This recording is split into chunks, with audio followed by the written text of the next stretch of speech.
Hello everyone, my name is Clancy and welcome to the Clan. So without further ado, let's get into this video with the freshly coming from an international meeting by YouTube Clanters who had to rock up with his rugby jersey. You know, I just had to remind the world who are we. So I was like, a problem? Any problem? Good, because we are the champions, my friends. But anyways, guys, without further ado, let's get into this video. But before we get into the video, smash me the like button and give me, once again, 1,400 likes.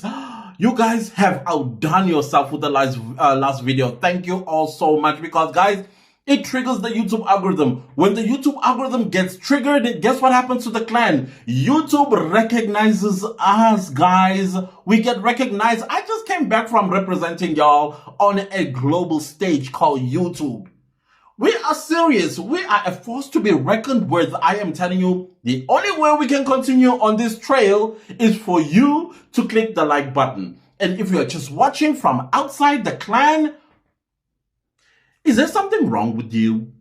Subscribe.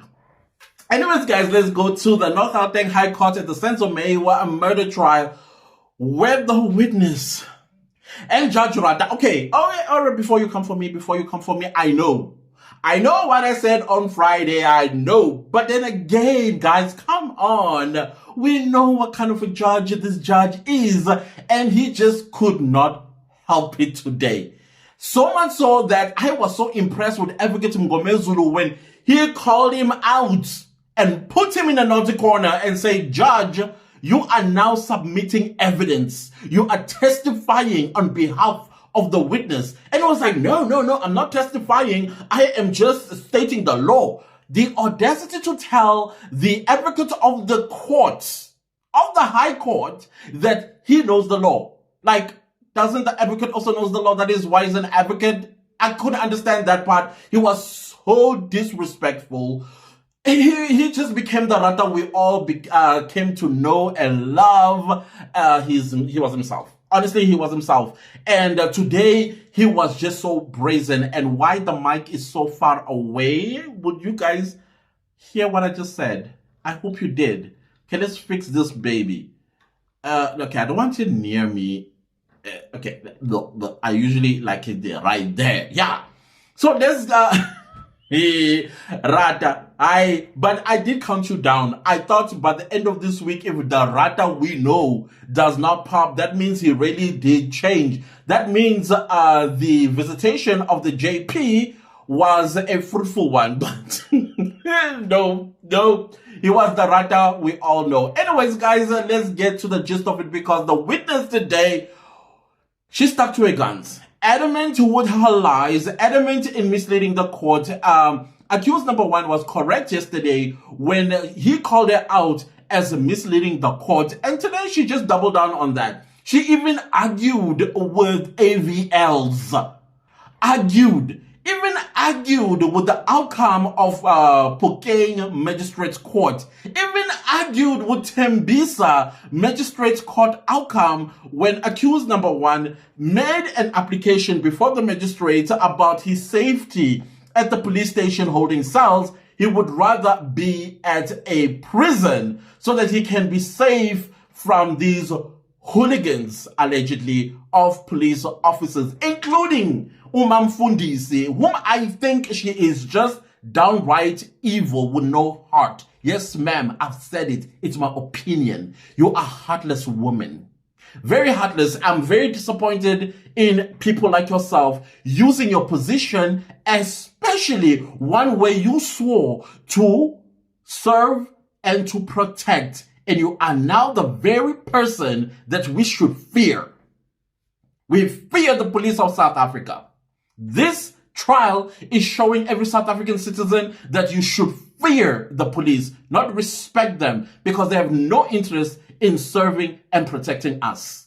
So she doubled down, like I said, and was adamant that there were no assault that took place on both accused number one and accused number two. And today's testimony showed her that she's a liar because of the contradictions between herself, what she was testifying in court and adding new evidence every time when she realizes that she's pinned against the corner, and her, her colleagues, that is Mukhale, Mukhanu, Rapudu, Buthelezi, Jonathan, who completely disputed everything that she has said.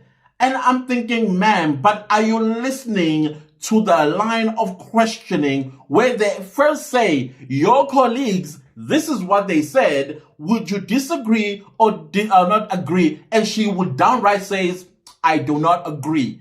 Meaning now the court is in a position where it needs to make a decision. Who between her and the other witnesses was lying to the court? I don't think the court is going to waste its time on this one because they are all liars. You know, when you lie, you trip over your lies. You need to maintain the lie. Otherwise, it's going to come and bite you in the butt. It was quite funny what she said about accused number one when he requested that he be kept at a prison rather than a police cell. She said in response, she said something about accused number one's lies coming to catch him. But I thought, no, you were talking about yourself here, because let me tell you something. If indeed accused number one was being assaulted, tubed, and goodness knows what else was happening to him, and then he makes an application before a magistrate, this means that Gininda as well as this liar on the stand currently have lost their victim. Now they've lost their victim, and maybe the magistrate itself might do some investigations. I'm quite disappointed in that magistrate in Tembisa that did not do follow-ups. Like, what exactly does this witness, this accused is saying about being tortured? I thought that they should have done more investigations rather than just say, okay, fine, we'll grant you your request, you'll stay at this prison. Secondly, now that Mamfundisi and Gininda has lost their victim, the reason why they jumped, and she said because his lies were catching up with him, no, that's because they lost their victim and their lies was going to catch up with them in case accused number one ended up talking to somebody. The fear was, if this magistrate takes what the request was seriously, there's a chance that an investigator may be allocated to accused number one at the prison, and then he will relay everything that has happened to him, and then investigations probably would have taken place, maybe an independent person, who knows. And so they were thinking, we cannot allow him to stay another night in prison. We need to bring him back so that we do not lose and jeopardize this whatever smearing of the Central Mayor murder on this particular victim. Yes, I'm calling accused number one and accused number two victims. They are not suspects. They are not accused. Their names is Musa Sibiya and Ntanzi and Bongani Ntanzi. Not suspects, not accused, because they are victims. Today, if anything, and if anything at all was that you would go by regarding today, it shows that the police are the villains. They are the criminals, not accused number one and accused number two. Now, my question that I'm asking now is the prison warden who handed, Sibiya back to this liar, as well as Gininda. Who was that person? Why did they release Sibiya to them? Even though she lied in court and said, Sibiya is the one that is a liar because we had a good relationship. As a matter of fact, when he made that application at the Tembisa Magistrates Court and it was granted, and he came back to me and said, sister, I don't want to stay in the prison cell anymore because the food is little. It's a palm of my hand versus the food that is served in jail cells. Come on. What? Who does that? Who does that? So now he's trying to discredit her and say, you see, she changed his story and say now he does not want to stay at the prison anymore because they don't serve enough food. Lies, ma'am. Lies. And in your testimony, only time you mention about your victims eating is when you're asked about it.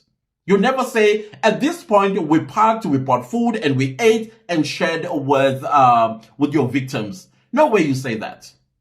So once again, guys, because I'm just coming back from my meeting, I'm just going to read my scripts.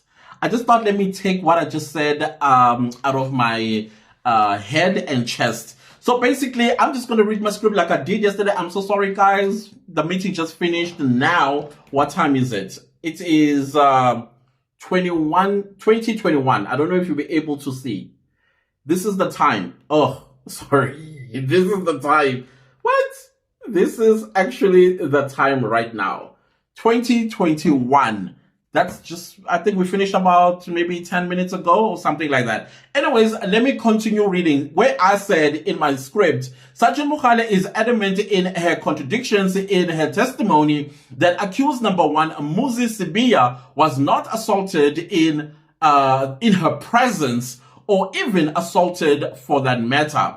It was put to Mogale that Muzi Sibiya's arrest was unlawful and irregular, and he denied that he was found with illegal ammunition at the time of his arrest. As we already heard that he was arrested on the 30th of May 2020. Immediately, apparently, according to the liar, he was arrested. He then made a confession regarding the death of Senzo Meyiwa, telling Sergeant Mogale that he knew that at some stage he will have to tell someone about the death of Senzo Meyiwa, and he wants to take responsibility. What an ideal suspect who just blurts out and start confessing just like Ndanze did. Seriously? And they don't want lawyers? Whatever. Whatever, ma'am. Sergeant Mogale even had the audacity to want to continue to strip accused number one's dignity by demanding to know how exactly did he mess himself up. Rightfully so, Advocate Ngome Zulu politely reprimanded her about the dignity of accused number one. This is after Sibiya was assaulted until he messed himself up, forcing the police to take him home for change of clothes. But Mogale, speaking from the script, because that's what she was speaking from, mimicked other witnesses who contradicted her story about a dirty brand hood pants. And he was asking to go change his brand hood as he was afraid that the inside, meaning in jail, the guys, meaning the other prisoners or suspects, were going to take them away from him. According to Mogale, he was also wearing a pair of slippers, and he asked if he could change them and put cavelas. Now, if I do my math, I'm Zulu, right? And brand hood is a huge popular brand amongst the Zulu men. You know, the northern KZN men, not where I come from, like eThekwini. I don't think a person from eThekwini does wear a brand hood like that. We may wear them, but not like that. But cavelas are more expensive than brand hood. So you are afraid that your pants are going to be taken by other prisoners, but they're going to leave your cavelas? They will go for the cavelas over the brand hood. But when she was called out on this, suddenly she doesn't know cavelas, that they're expensive. Interestingly, to date, that particular brand hood has not been returned to accused number one because this liar of a witness, she took them. Yes. I wonder to whom she gave it to or sold them to. The interesting part is Sergeant Mogale, in his testimony, said and denied that Sibiya ever asked for a change of his trouser, fearing the gents inside, fearing the other prisoners. Even Jonathan and Buthelezi confirmed same. So now, why is the court hearing an elaborate story about this brand hood trouser from this liar? Yeah, I've established in my own mind and my two IQs and in my opinion that this lady is a liar. Yes, Miss Mogale, you are a liar. It was clear from the get-go that Muhola was not truthful, a total liar, has no credibility in her testimony in this trial. That is the note that I wrote, and I stand by it. The question the court is left with, who does it believe? Does it believe Muhola, or it believes Mohane, Jonathan, and Buthelezi? I've already asked that question and I've given the answer. And I think if I am Ratha Mokgotleng, I will be like, get your story straight. Even if you are lying, just get it straight, okay? It was also interesting to hear this witness denying several places that they had stopped, which told me that the witness has total disregard of the AVL evidence that were put to her, disputing her version of the events, specifically trips from Vosloorus to Morocco police station. Her denial about the BMW which Brigadier Deninda sat on its trunk with documents that he had forced Ndanzi to sign and leave his fingerprints on.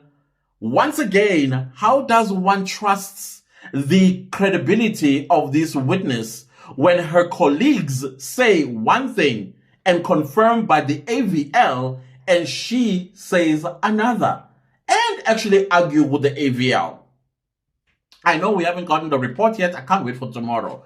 Yeah, the report is coming tomorrow and we're going to hear her lies being exposed. And what kind of an investigating officer that is never in the most important places, but she remembers everything else, but when it comes to where, as an investigating officer, she's not there. I find that rather interesting, don't you? It was also Advocate Baloyi's objections for me. Every time Advocate Mgomezulu hit the nerve with the witness, he knew that his witness was no longer killing his case, which is already dead, but killing him as well. So he was feeling the pain every time this liar was lying. The bombshell for me was a very annoyed Advocate Mgomezulu finally telling the court about the events of the 18th of June being deliberately left out by Advocate Baloyi. I had thought that Advocate Baloyi was going to stand up and object and express his disappointment and insult by Advocate Mgomezulu, but guess what he did? He did not say anything, indicating to me that the accusation is real and true. Oh, let Ratha Mokgotleng stand up and defend Baloyi like he did with the other defense counsel. I said, I thought that the judge was going to come to Baloyi's rescue and lecture Advocate Mgomezulu like he did with the other defense counsels, telling them that Baloyi worked hard to get himself where he is today. And he would never jeopardize his hard-earned career by canceling or concealing information or documents. Remember that speech? Why are they both quiet about the 18th of June 2020? Is Baloyi not concealing that information or the events of that day? But I guess I was wrong because he didn't even flinch. Little did I know that Ratha Mokgotleng was going to be Ratha Mokgotleng. I've already addressed that earlier, that I said, I know, okay? I know what I said on Friday. I was just giving him the benefit of the doubt. I don't know why, but I did, okay? And yes, I regret it. I'll never again come and say, oh, Ratha today was well behaved, because we know it's only for a second. I don't know if you have a child or somebody you know in the family that has ADHD. I feel like I'm actually, because I got 2 nieces who have these conditions, I feel like I'm actually watching them in Ratha. Because one moment, all calm down. The next moment, you're like, but we spoke about this though. Why are we repeating this? Like I said, Ratha Mokgotleng, the one we love, and sometimes would be bagged in full force as he full-on became the witness and made submissions to which Advocate Mgomezulu bravely told Ratha that he was now testifying and giving evidence on behalf of the witness. Ratha denied that he was giving evidence and had the audacity to tell a whole advocate that he knows the law. And he was stating the law. And I was like, so no, you were not. You were testifying. Something that this witness was supposed to talk about, J50 and J175. She's the one who was supposed to tell the court why she felt it was not necessary to make a J175 application when she realized that she could not find accused number 1. So, and then he was just saying that the J50 was illegitimate, unlawful. But no, Judge Ratha was talking about how 175 or J175 is not an important. He went on and on with the law. And I'm like, sir, just shut up. Let the witness be the one that says the things that you are saying. Because there was a point where the witness adelele khona. I don't know how to say that in English. The question was along the line of to do what in Zulu. So Ratha did not appreciate being called out like that and put in the naughty corner by Advocate Ngomezulu. I was so proud of Ngomezulu when he did that. I was like, yes, sir, finally. You actually told him what he needed to hear, even though he hated it. Advocate Ngomezulu then went for the jugular on the witness and told her that none of the witnesses that have taken the stand thus far in the trial within a trial have actually been reliable witnesses. And then I said in my notes, I wish he had gone for not credible witnesses, because Advocate Ngomezulu does look directly into the eye of the witness and told her that you are not a credible witness. There was silence. I thought she was going to be extremely offended, but at this point, the witness' voice was almost non-existent. And it was quite shaky too. The witness tried to be a little snappy with Advocate Ngomezulu, who once again politely reminded her about not being on the streets, but in court. I was like, ouch. She deserved it. She kept quiet. It is clear that this witness and her colleagues and the previous witnesses had too many contradictions, inconsistencies, and lies told to the court. Sibiya was correct to tell the court that this witness was misleading the court with her lies. The other bombshell for me, it was when we learned that Sibiya, when he appeared at the Tembisa Magistrates Court, he made a request to the magistrate.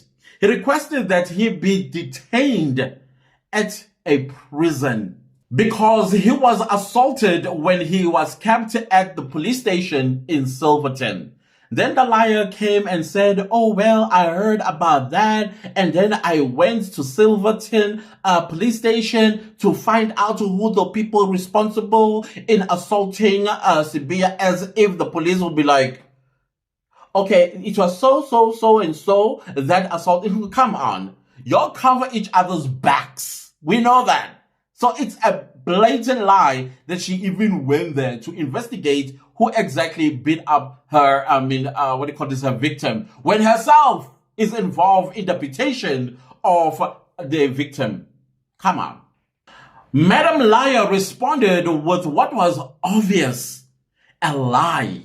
But before she lied, she confirmed this, that Sibiya did indeed made a request to the Tembisa Magistrates Court. So then I say something in a little note. I said, I think she confirmed it because there's no way she could, as the request was in the Tembisa Magistrates Court's record, meaning that there was no way she could lie and say that is not true. Because if she says it's not true, what if Advocate Ngomezulu then makes an application to this court to get those records of the Tembisa Magistrate Court, which then it will read the record says indeed he did make this application. So she played it and thinking that she was being clever about it. That's when she went and told this elaborate lie about going and investigating and to see who's the person that assaulted. Like, really?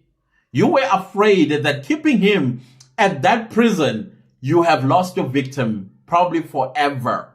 So to get him back, I don't know what you told the warden of that prison and that warden, I feel, needs to be called to the stand and tell us the story about how did he or she hand Sibia back to these hooligans, allegedly. So once again, I make a little note. I think it's just what I just said. I said what I failed to understand was why the magistrate just granted that request but did not follow up and hold the investigating officer accountable. Some of these magistrates, I'm starting to think that they are heartless. As long as they take a pay at the end of the month, that's all that matters. This is human life, you know? Seriously, magistrates, if you're a magistrate watching this channel, please be a little bit humane. I beg you. When a person says something of this nature, that I'm being abused or I'm being assaulted, follow up. Get your own investigators, because at the end of the day, your court needs to be assisted with the truth. And the court has discretion to investigate. Then I continued with my notes and says, the witness then went on about a story about how she and accused number one have a good relationship. That is why he was able to come to her and say, hey, sister, there's no food there. Can I come back to the police cells? I man. Even if it's sexual, you are a liar. Not like this. Seriously? Like you care about whether he eats or not.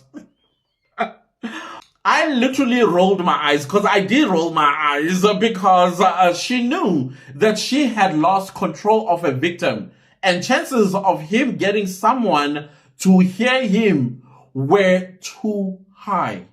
Chances are somebody was going to hear him, because I was not going to keep quiet if I was Sibia. I would beg anybody willing to listen to me that, please, I need your help. I believe that I'm being kidnapped by the police and they want to smear something I did not do. Please hear me out. Can you tell somebody out there? So they did not want to take that chance. She was afraid that her lies and plot of pinning the death of Senzo Meyiwa on him could be in jeopardy.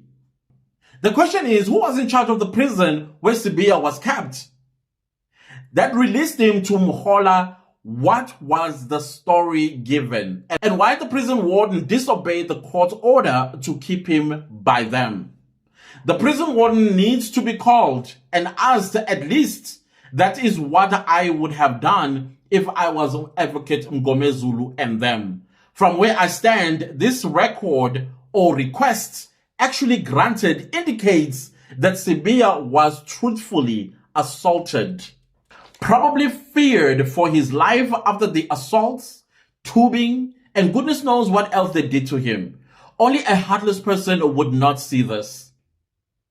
So I say, it is clear to me that accused number one and accused number two were indeed assaulted and coerced to make confessions of a crime they didn't commit. Sergeant Muhola, in her testimony, is proving that police officers that handled both accused number one and two are brutes, and the confessions are lies. Meaning that there was never confessions that were done voluntarily with a sober mind. Those three elements that makes a inadmissibility of a confession. As far as I am concerned, she just told this court to make a verdict of not admitting the confessions into evidence and therefore bring this trial within a trial to an end. An acquittal of accused number one and accused number two. And let's return to the main trial. How do you argue with an AVL? Really? This is the question I was asking because it kept ringing in my head. Advocate Timnisi did a number on the witness, exposing her that she is actually not good at her job. That she doesn't know her job. I like how Advocate Timnisi, this is something I've always said on this channel, that I doubt that the police know the section 35.5 of the Constitution. And when she was asked, my goodness, she was not saying the right. That's not how it goes. The Constitution, you want me to open the Constitution and read it to you what it says? Because what the Constitution says is not what she was saying. She was saying part of it. And then Judge Ratha was like, oh no, there is no standard. No, it's a Constitution, sir. It's a Constitution. You're not going to interpret the Constitution. Because that fundamental human right or constitutional right, it is not limited by section 35 or 36 of the Constitution. So to say that, oh no, there is no standard way of reading the rights of the suspect, that's incorrect. Uvuna ama witnesses. Basically, you are telling these police officers, hey, do as you please with section 35 of the Constitution. You don't have to quote it or cite it exactly how it is. Then how is it credible or how is it lawful and legitimate in court? And this is exactly what Mnisi was questioning her around. And she was pinning her own self and shooting herself on the foot at the same time because she did not know how to answer the question, especially about the confession itself. Interview, a simple interview that you need to always tell the witness or remind the witness of their rights. But no, to her, she was making assumptions as well as the judge is like, yeah, she was making a presumption. Like, no, the Constitution is clear. The Constitution is clear. Mshololo's instructing attorney also, I'm not quite sure what's his name. I think they did an awesome job. I think I did say this. I said Advocate Mshololo's instructing attorney also did well in obliterating the liar witness regarding Phokeng police station and Ntanzi's residence and the obtaining of the live ammunition or the illegal live ammunition. The witness went even as far as arguing with the outcomes of the magistrate's court in Phokeng as to why they actually acquitted Ntanzi of this charge, which I still think it was evident planted. So Ntanzi, of course, he raised his hand and then gave advocate, I think it was Advocate Ngomezulu, about the 4 reasons why the court actually acquitted him. The first one was because there was a person when they broke down his door and found this so-called live ammunition. The second reason, no warrant of arrest was issued to Ntanzi. Secondly, no such warrant was also issued. And the fourth reason, there were no exhibits, meaning those live ammunitions, the court never saw them. But the liar said, but those live ammunitions were submitted to forensics. So then what happened to them, ma'am? What happened to them? Me thinks they withdrew it because they realized that, woo, this one we missed. And if they actually do investigations, we are in trouble. Yeah, they withdrew. I suspect they withdrew those live ammunition from the forensics. I don't think they even made it there. I really don't think so. Now she argued with the AVL that they started at Ntanzi's place, not Phokeng police station. She says that they started at the police station. Even Sergeant Mukhane also first lied that they started at Ntanzi's place, but at the police station. He even went as far as saying that when they arrive at a new place, they would first go to the police stations, the area of the police station of the area where they are going to make an arrest to announce themselves and also get an escort to that particular address because the police in that police station would be familiar with the area. However, when the AVL came, guess who changed the story? Because the AVL said, you started at Ntanzi's place. And then Advocate, I think it was Advocate Mshololo's instructing attorney said, yeah, well, your colleagues, they went to Ntanzi's place. You and Gininda went to the police station. And when you returned, they gave you the live ammunition. So whatever you are going to say now, the AVL is disputing you. And therefore, what happened in Ntanzi's room was unlawful obtenance of, is there such a word? Obtaining of the evidence that was planted, I say. Then she was busy arguing with the AVL. Until she too, Madam Liar, when the AVL is placed before her, her tune is going to change. Anyways, guys, those are my thoughts regarding what happened today in the Senzo Meyiwa murder trial. If you like the video, give it a like. If you didn't like the video, give it a like. Anyways, do subscribe to my YouTube channel and don't forget to click the bell notification so that you get notified every time I upload a new video. Also, thank you so much to everybody that's super thanking the channel and supporting it financially. I love you guys. Thank you so much for doing that. You're doing the Lord's work. Also, share this video far and wide and don't forget to leave me a comment down below. And also smash the like button and also subscribe to the channel if you haven't. We're getting invited to high places, people. It's because of you. Thank you. I appreciate you. I love you so much. And also, when you come across other YouTubers' channels, watch their videos, click the like and also subscribe. And I will see you next time with a new video. Thank you so much for watching. Goodbye.